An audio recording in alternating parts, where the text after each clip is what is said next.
నిర్మల్లో భారీ అగ్ని ప్రమాదం జరిగింది. గాయత్రి బ్యాంక్ వెనుక ఉన్న పాత భవనంలో మంటలు ఎగిసిపడుతున్నాయి. స్థానికులు ఇచ్చిన సమాచారంతో స్పాట్ కి చేరుకున్నారు అగ్నిమాపక సిబ్బంది. 2 ఫైర్ ఇంజన్లతో మంటలను ఆర్పివేసే ప్రయత్నం చేశారు.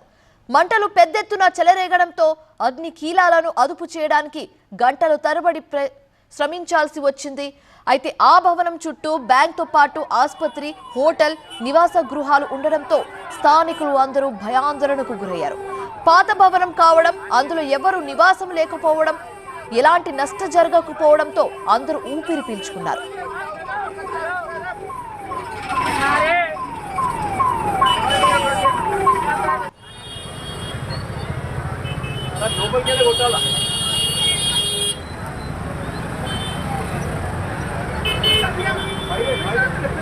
ఇంకా